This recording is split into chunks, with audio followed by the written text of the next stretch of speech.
Halo, assalamualaikum warahmatullahi wabarakatuh. Apa kabar teman-teman? Mudah-mudahan sehat semua ya, jasmani rohani dilancarkan segala urusan dan aktivitasnya, diberkahi segalanya, amin ya rabbal alamin.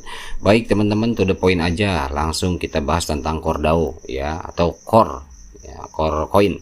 Dimana pada akhir-akhir ini ya teman-teman rame tuh ya, banyak di exchanger ya, kemudian Core juga sudah meretweet ya, artinya sudah mengkonfirmasi adanya kerjasama dengan listing daripada beberapa exchanger, dan memang itu betul adanya ya, itu betul. Jadi Gate.io, kemudian Max, kemudian Huobi, kemudian apalagi itu semakin banyak, semakin terus akan bertambah terus, dan ada beberapa yang belum listing dan ada yang sudah melisting. Nah, pertanyaannya adalah teman-teman ini kan pasti bertanya, itu listing sudah dibuka, harganya misalkan sudah ada di Huobi sekian, bagaimana ini dan lain sebagainya. Jadi karena belum memahami teknisnya, nah gitu ya. Ya saya juga sama, artinya kita belajar di sini, kita kan sama-sama belajar ya teman-teman ya. Nah, dengan adanya hal-hal seperti itu, wah ini banyak yang bertanya, ini begini segala macam, tapi untuk koin realnya belum masuk ke wallet kita ya, ke akun kita, belum ada distribusi koin. Ini maksudnya bagaimana? Koin belum keterima tapi trading udah jalan. Nah, apa yang mau ditradingkan? Pasti pertanyaannya rata-rata kan seperti itu, karena memang belum pernah mengalami project-project untuk kripto sebelumnya. Artinya ada trik-trik, ada teknik-teknik, ada metode-metode yang dilakukan oleh setiap developer itu berbeda.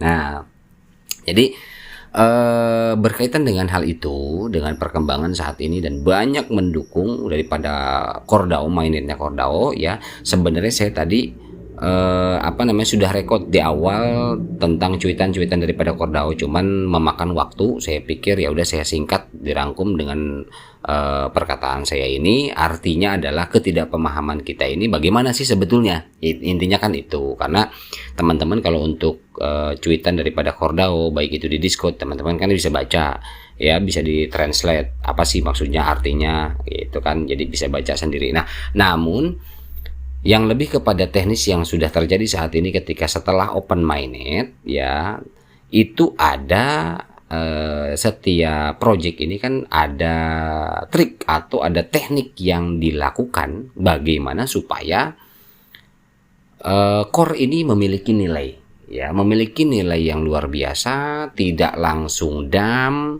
tetapi di sini juga terskalakan dengan baik, value-nya tinggi. Ya itu yang diharapkan oleh semua orang kan begitu. Project-nya juga berskala jangka panjang, kemudian juga project-project selanjutnya juga lancar dan lagi. Nah, itu harus kita pahami. Nah, saya langsung loncat ke situ aja. Cuitan Core nggak saya bahas. Nah, ini saya ambil dari JIPMAX teman-teman ya. Oke, kita belajar dari JIPMAX sebetulnya yang digunakan oleh Core ini metodenya seperti apa. Oke, nah ini dia teman-teman ya. Nah, inilah kita mulai masuk ke JIPMAX teman-teman. Apa sebetulnya ya? Oke, cara kerja crypto mainnet. Di sini dijelaskan di JIPMAX, biasanya sebelum mainnet proyek blockchain diluncurkan, tim proyek akan menyiapkan initial coin offering (ICO), initial exchange offering (IEO), atau cara lain ya yang dapat membantu proyek mengumpulkan dana sekaligus membangun komunitasnya. Bagaimana caranya? Ada cara-cara tertentu untuk mengumpulkan dana, membangun komunitasnya. Mengumpulkan dana untuk apa? Untuk membentuk value. Dana dari mana? Dari kita. Nah, dana yang terkumpul dari proses ICO, IEO, atau metode penggalangan dana lainnya ini akan digunakan untuk mengembangkan prototipe jaringan blockchain. Itu sebetulnya pra-mainnet, sebelum mainnet, untuk modal ya, artinya begitu, untuk modal pengembangan daripada project agar sampai ke mainnet yang nantinya akan diuji selama fase testnet. Nah, tapi kalau untuk Core kita kan tidak diarahkan untuk ICO, tidak ada penjualan artinya di situ. Nah, kemudian testnet juga berjalan begitu adanya, artinya kita ikutin. Setelah testnet malah ketemu dengan mainnet, tidak ada ICO di sana. Setelah melakukan perbaikan bug ya atau problem transmisi lah dan revisi lainnya, tim proyek kemudian akan meluncurkan versi mainnet dari blockchain. Nah, biasanya setelah selesai ICO, bug segala macam udah dirapihin, baru diluncurkan mainnet blockchainnya. Nah, yang dikenal juga dengan nama mainnet launch ya. Peluncuran ini menandakan bahwa proyek blockchain telah resmi dibuka untuk umum dan dapat diimplementasikan secara massal ya. Biasanya seperti itu. Bagaimana mainnet dalam cryptocurrency mempengaruhi harga? Nah, setelah ini saya rangkum aja ya. Jadi tidak semua dari GPMax, tapi saya rangkum yang penting kita paham intinya. Nah, sekarang ini bagaimana mainnet dalam cryptocurrency memengaruhi harga. Gimana sih sebenarnya mainnet ini bisa punya pengaruh di harga koin? Bila suatu proyek kripto ingin mendulang kesuksesan yang luas, terutama dalam hal kenaikan harga, maka upgrade yang berkelanjutan dan revisi fungsi mainnet adalah suatu keharusan. Makanya walaupun sudah launching ya blockchain, itu upgrade terus-terusan, baik itu aplikasi Satoshi, kita berbicara masalah core ini, baik itu Satoshi Plus yang aplikasi Androidnya, baik itu CoreDAO sendiri ya, baik itu servernya dan sebagainya, itu pasti ada berkelanjutan upgrade ya. Nah, kita kembali flashback sedikit ke masalah informasi tentang Bitcoin. Bitcoin adalah salah satu dari contoh aset kripto yang telah berhasil mencapai kesuksesan karena adanya peningkatan pada mainnet. Pada bulan Maret 2018, cryptocurrency terbesar berdasarkan kapitalisasi pasar meluncurkan Lightning Network. Lightning Network adalah sebuah mainnet yang membuat Bitcoin menjadi cryptocurrency yang lebih terukur dengan menambahkan kemampuan untuk menangani lebih banyak transaksi per detik. Nah, di sini ada kata-kata menambahkan kemampuan untuk menangani lebih banyak transaksi per detik. Nah, jadi blockchainnya ini bagaimana caranya menangani ketika transaksi ini mainnya bukan per jam lagi, bukan per menit lagi, tapi per detik. Dengan melakukan perbaikan atau pembaruan mainnet, ya, pertumbuhan harga Bitcoin berhasil melonjak drastis meskipun harga Bitcoin tidak langsung naik setelahnya. Nah, kenapa? Ini ada transaksi per menit. Dari mana transaksi? Kan itu baru mainnet. Nah, nyambung nggak kira-kira teman-teman? Nah, makanya sekarang ada open trade di tiap exchanger yang mendukung daripada mainnetnya core ya. Nah, meskipun harga Bitcoin, kita flashback lagi, meskipun harga Bitcoin tidak langsung naik setelahnya, mengutip dari laman Coin Central, harga Bitcoin berhasil naik dari $7.000 US ya Amerika Serikat hingga mencapai nilai tertinggi di $9,5 ribu AS. Setelah awalnya anjlok dari tertinggi di 10,6. Ya, setelah awalnya anjlok tuh. Dari tertinggi awalnya tembus $10,6 ribu AS akibat kondisi pasar yang sangat miris ya. Penting untuk digarisbawahi, mainnet launch tidak selalu mampu mendorong pertumbuhan harga. Jadi launching mainnet ini ya, blockchain ini di launchingkan itu tidak serta-merta mampu memberikan harga yang tinggi, tidak. Tergantung utilitas eksternal yang mendukung. Makanya sekarang banyak exchanger yang mendukung, supported I will listing. Ya, supported I will listing. Terus saja begitu. Banyak exchanger yang sekarang mensupport CoreDAO dan melisting. Nah, sementara koin realnya belum sampai ke kita. Nah, ini yang harus kita pahami. Pasalnya dapat dikatakan bahwa harga suatu aset kripto akan naik pada tingkat yang sama ketika kondisi pasar memang sedang menguntungkan atau memiliki tren yang positif. Ya, oke. Kita lanjut aja dulu. Daftar mainnet yang sudah diluncurkan diantaranya EOS ada, kemudian Ethereum, kemudian termasuk juga di sini ada PineNetwork ya, seperti itu. Kita lanjut dulu, kita pahami apa sebetulnya dan bagaimana. Apa itu IDO? Initial Dex Offering atau IDO adalah sejenis platform crowdfunding terdesentralisasi yang merupakan cara baru penggalangan dana pada industri kripto, di mana adalah visi misi dari CoreDAO ini adalah untuk mendesentralisasi. Ya, intinya ingin murni terdesentralisasi karena belum mungkin sejauh ini masih tersentralisasi rata-rata, tapi ini targetnya adalah terdesentralisasi ya. Di sini ada platform crowdfunding, katanya disebutnya IDO ya. Biasanya penggalangan dana ini dilakukan untuk token yang mewakili semua jenis aset yang dihosting desentralisasi exchange atau DEX. IDO seringkali dilakukan pada saat sebuah proyek meluncurkan koin. Nah, IDO ini seringkali dilakukan pada saat sebuah proyek meluncurkan koin. Contoh seperti sekarang, CoreDAO meluncurkan koinnya, meluncing daripada mainnetnya, koin atau token melalui pertukaran likuiditas terdesentralisasi. Nah, tujuannya adalah CoreDAO ini ingin likuiditas ini terdesentralisasi, teman-teman, bukan tersentralisasi. Makanya di sini teknik yang digunakan CoreDAO yang saya lihat tidak ada ICO di awal pra mainnet, tetapi pasca mainnet ternyata menggunakan IDO ini ya. Jadi bisa dipahami ya. Makanya kenapa sekarang open trade, open invest di beberapa exchanger, karena memang kenapa? Karena tujuannya memang membangun likuiditas. Gitu, membangun likuiditas supaya likuiditas itu sendiri justru nantinya terdesentralisasi. Seperti itu. Tetapi kalau buat kita para penambang yang memang tidak punya modal, yang memang tidak punya dana untuk coba ikut ya melakukan pembelian di sana di exchanger, walaupun artinya sudah dikonfirmasi oleh CoreDAO sendiri. Artinya ketika itu sudah dikonfirmasi berarti ada tingkat keamanan tersendiri terhadap exchanger itu, walaupun dari CoreDAO bilang tadi di awal bahwa tetap kita harus hati-hati, kan begitu ya. Tetapi bagi kita ya mau nggak mau kita, karena bukan investor, bukan kelasnya orang-orang yang sering melakukan ikut di crowdfunding atau ICO atau IDO, ya kita tunggu saja sampai itu koin punya value.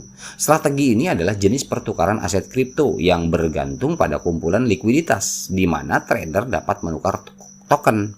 Nah, ini bagi trader-trader ya yang sering memperjualbelikan daripada koin kripto, nah, mereka bisa melakukan di sini IDO ini. Jadi pasca ya, bukan pra lagi, pasca mainnet. Termasuk aset kripto atau stablecoin ya. Stablecoin contoh misalkan kayak USD, kemudian BUSD ya, karena memang underlay-nya adalah USD ya. Sebagai contoh USDT, nah kan betul, CSDT atau ETH adalah pasangan likuiditas ya. Strategi ini merupakan salah satu upaya penggalangan dana kripto. Cara ini hampir sama seperti initial coin offering, sama dengan ICO. Kalau ICO pra-nya, kalau ini IDO paskanya. Security Token Offering STO dan Initial Exchange Offering atau IEO itu sama, hampir sama lah. Initial DEX Offering adalah pilihan yang sangat baik untuk proyek baru dan perusahaan rintisan yang ingin meluncurkan token dan ingin mendapatkan dana dalam jangka waktu yang lebih cepat ya. Jadi IDO ini adalah pilihan yang baik memang ketika proyek dalam perintisan perusahaan dan peluncuran token ketika value berapa nih. Nah, jadi orang-orang investor ini kesempatan. Nah, makanya sekarang kan dibuka ya. Mereka yang punya dana saja yang main. Kalau kita ya kita tunggu saja. Selain itu, IDO menawarkan likuiditas yang lebih baik. Ya, menawarkan likuiditas yang lebih baik dan langsung di setiap tingkat harga karena mekanisme yang dimiliki oleh strategi ini. Karena ini memang sudah mainnet artinya, blockchain-nya. Jadi semua transaksi real betul ada di blockchain-nya Core. Begitu ya. Jadi beda dengan ICO. Sebelum mainnet bisa saja pengembang kalau yang tidak amanah, yang tidak jujur, bisa saja ICO dilakukan. Sudah banyak sekali proyek-proyek di luar sana yang kita temui ketika ICO sudah dilakukan, developernya scam, developernya entah kemana. Nah, banyak kerugian tersendiri sebetulnya ketika memang ICO atau crowdfunding dilakukan pra mainnet. Tetapi ini pasca mainnet ya. Perbedaan IDO dengan ICO atau IPO dan IEO. Meskipun keempat memiliki peran yang sama dalam dunia investasi, terdapat perbedaan signifikan yang dimiliki oleh masing-masing strategi. Apa saja perbedaannya? Dalam ICO yang memiliki proses yang serupa dengan Initial Public Offering ya atau IPO, emiten secara penuh mengelola semua tanggung jawab. Sebaiknya pada IO tanggung jawab tersebut dilakukan oleh host pertukaran terpusat. Ya, apabila Initial DEX Offering atau IDO dibandingkan dengan dua pendekatan lainnya, dapat dilihat bahwa pada dasarnya IDO adalah bentuk kombinasi dari ICO dan IEO. Satu-satunya perbedaan yang dimiliki adalah bahwa IDO tidak menggunakan centralized exchange. Ya, IDO itu tidak menggunakan centralized exchange. Jadi kalau ICO mungkin lebih kepada masih ada centralized-nya. Tapi kalau ini sudah diluncurkan blockchain-nya ya, dan memang blockchain-nya sudah di setup untuk decentralized exchange ya. Tetapi menggunakan decentralized exchange ya. Jadi real cocok dengan yang CoreDAO lakukan. Jadi CoreDAO melakukan IDO bukan ICO. Beda halnya dengan Securitas Token Offering STO. Kontrak investasi didukung oleh token sekuritas STO berurusan dengan aset yang menawarkan keuntungan moneter.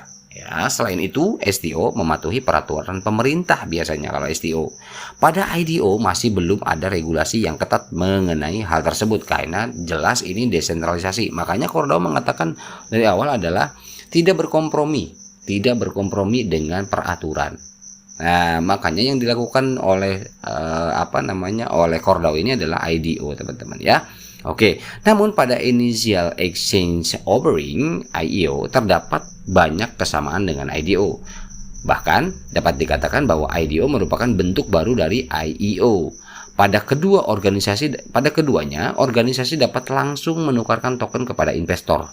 Ya, artinya di sini ada beberapa yang sudah terhubung kerjasama antara developer atau Kordao dengan exchanger. Karena di mana ketika open trade atau open sell sekarang di beberapa exchanger, ya ini artinya jadi token kepada investor ya, jadi membuka perdagangan kepada investor ya, atau trader secara langsung. Namun yang membedakan dengan IDO yaitu kamu tidak perlu membayar biaya exchange seperti yang kamu lakukan pada IEO. Jadi tidak ada biaya exchange untuk saat ini ya. IDO yang kita lakukan berarti kalau misalkan kita mau beli 2 koin ya tidak perlu dilebihin dananya ya, 2 koin saja sesuai dengan value atau harga yang terterakan oleh exchanger ya. Exchanger itu keuntungan dari mana? Nanti biasanya di belakang meja atau di belakang layar, yaitu urusannya antara developer core team dengan exchanger seperti itu. Selain itu IDO mampu memecahkan beberapa masalah yang terkait dengan IEO. Seperti yang sudah sering terjadi, penerbit tidak diizinkan untuk membuat daftar token dengan bursa kompetitor. Selain itu, penerbit juga perlu membayar sejumlah besar untuk mendaftarkan token di bursa. Ya, seperti itu teman-teman. Jadi, saya rasa gini teman-teman ya. Jadi kesimpulannya adalah core mining ini atau core team daripada core ini memang dia menggunakan metode IDO bukan ICO. Pada prinsipnya adalah pengumpulan dana yang dilakukan melalui jalur exchanger ini adalah semata-mata untuk membangun likuiditas yang terdesentralisasi, yang tidak terpusat ya. Jadi ketika memang ada beberapa investor yang tertarik dengan koin core ini, dia bisa trading atau membeli daripada koin ini di exchanger yang sudah sekarang dikonfirmasi oleh Kordao. Nah, kalau kita kan bukan investor, kita penambang, dan kita memang tidak diwajibkan juga untuk mengikuti trading itu sendiri. Apa yang harus kita lakukan sekarang? Yang kita lakukan adalah kita menunggu sampai likuiditas itu terbangun, ya, koin kita juga dimigrasikan ke akun kita. Nah, ketika kita hanya punya modal punya modal daripada koin yang kita tambang itu sendiri. Nah, kalau kita ikutnya bukan di trading daripada IDO tadi, ya, metode IDO tadi, kita ikutnya di mana? Di delegasi. Nah, itu akan membantu juga likuiditas kita teman-teman. Untuk apa? Untuk menjaga value, stabilitas, dan terskalakan value-nya nanti. Nah, jadi kita ikut di delegasi. Makanya dari awal ya, untuk para mining di awal ini diarahkan untuk mendelegasikan koinnya. Itulah kontribusi kita. Jadi kita nggak perlu keluar modal untuk ikut IDO tadi, gitu ya. Jadi jelas ya teman-teman ya. Jadi jangan sampai berpikir bahwa gimana sih jadi pusing nih, udah open trade, open investasi, tapi kita koin nggak ada segala macam. Nah, teknisnya seperti itu. Saya sudah kasih gambaran ya, biar teman-teman juga pahami. Artinya kita stay aja dulu. Kita pahami, kita santai dulu, kita tunggu nanti ada pendistribusian koin juga ke kita ya. Jadi artinya kita menunggu sampai koin kita bisa kita tradingkan atau kita delegasikan. Nah, kemudian beragam keuntungan IDO ya yang harus kita ketahui. Banyak sekali keuntungan yang bisa didapatkan melalui IDO. Berikut ini adalah beberapa keunggulan utama yang dimiliki oleh Initial DEX Offering atau IDO. Lebih mudah mendapatkan pendanaan, itu yang pertama ya. Kemudian yang kedua, tingkat fleksibilitas yang lebih tinggi ya. Ini investor tidak perlu menunggu lama karena memang fleksibilitasnya lebih tinggi. Jadi token mereka terdaftar di bursa. Jadi proses pendaftaran ini biasanya terjadi segera setelah IDO selesai, memungkinkan investor untuk memiliki fleksibilitas untuk mengungkapkan atau menguangkan investasi mereka lebih cepat daripada dengan ICO. Nah, itu kelebihan IDO ya. Kemudian likuiditas instan. Ya, sudah menjadi praktik bagi sebagian besar proyek untuk mengunci sebagian besar dana crowdsource ya mereka sebagai likuiditas di desentralisasi exchanger tempat token mulai diperdagangkan. Nah, makanya kan sekarang banyak exchanger yang memperdagangkan core ini. Nah, jadi artinya untuk membangun likuiditas. Dan di sini supaya cepat bagaimana? Di sini kelebihan dari IDO ini adalah likuiditas instan, cepat gitu. Jadi banyak investor yang selain daripada internal investor, nah ini yang dicari saat ini adalah untuk membangun likuiditas yang terdesentralisasi adalah mencari dan memperbanyak investor eksternal ya. Selain itu banyak proyek akan segera menawarkan program staking ya, yang kita tahu bahwa program staking itu sudah ada untuk core staking ya, yaitu kita mendelegasikan token kita atau koin kita ya dengan cara-cara yang sudah saya informasikan sebelumnya. Bagaimana cara mendelegasikan koin kita? Itu apa gunanya? Guna mendorong penggunanya untuk holding atau menahan token tersebut. Supaya apa? Supaya tertahan. Misalkan kita punya yang kemarin sudah saya jelaskan punya 10 ya, kita staking atau kita delegasikan 5, yang 5 kita cairkan. Nah, akhirnya itulah akan menjadi membantu likuiditas gitu teman-teman, supaya apa, value-nya tinggi.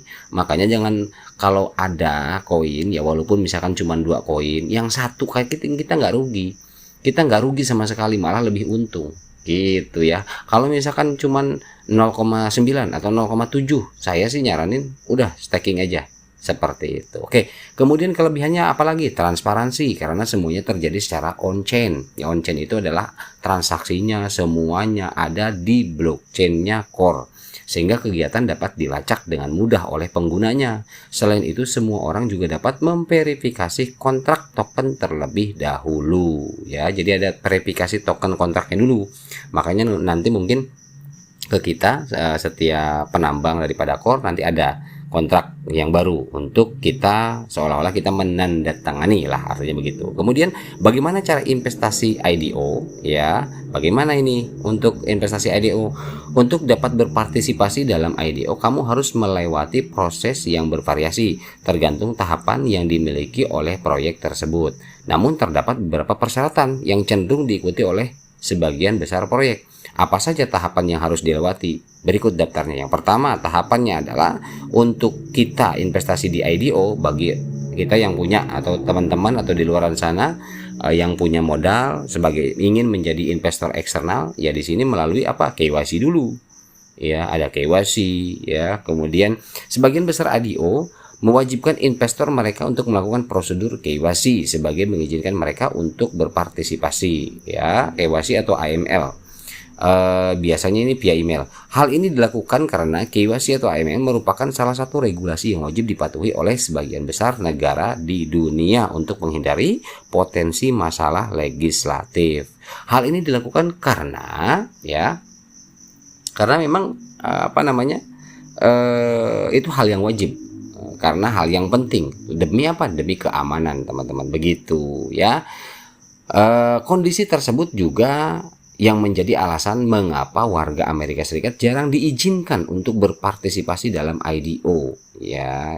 Makanya kan ketika kemarin kita coba pahami dari Cordao, ada beberapa yang memang tidak bisa untuk warga Amerika itu untuk mengikuti, karena memang yang digunakan IDO ini nggak bisa seperti itu aturannya di negaranya ya. Tahapan white listing ya, pengguna harus masuk dalam whitelist. Selain pemeriksaan KYC, mereka juga harus melakukan berbagai tugas seperti mengikuti halaman tertentu, misalkan di Twitter itu kalau ada ya yang minta developer seperti itu. Tapi kalau kita kan enggak harus follow Twitter, kita harus punya aplikasi Twitter ya, enggak begitu seperti itu ya. Kemudian Telegram, tapi kan kalau untuk Cordao kan hanya 2, Discord sama Twitter saja, jadi tidak punya Telegram sih ya teman-teman ya. Kemudian siapkan wallet kamu. Untuk berpartisipasi dalam IDO, pengguna harus berinteraksi dengan platform Launchpad untuk melakukan investasi serta untuk menerima token mereka. Jadi jelas ya teman-teman ya. Jadi jangan sampai berpikir bahwa oh gimana sih jadi pusing nih udah open trade, open investasi tapi kita koin nggak ada segala macam. Nah teknisnya seperti itu saya sudah kasih gambaran ya biar teman-teman juga pahami. Artinya kita stay aja dulu, kita pahami, kita santai dulu, kita tunggu nanti ada pendistribusian koin juga ke kita ya. Jadi artinya kita menunggu sampai koin kita bisa kita tradingkan atau kita delegasikan. Oke teman-teman ya. Jadi saya rasa jelas. Ini kita berbagi saja, kita belajar bersama ya. Mudah-mudahan ini bermanfaat ya. Mohon maaf bila saya ada salah-salah kata. Wabillahi taufiq wal hidayah. Wassalamualaikum warahmatullahi wabarakatuh.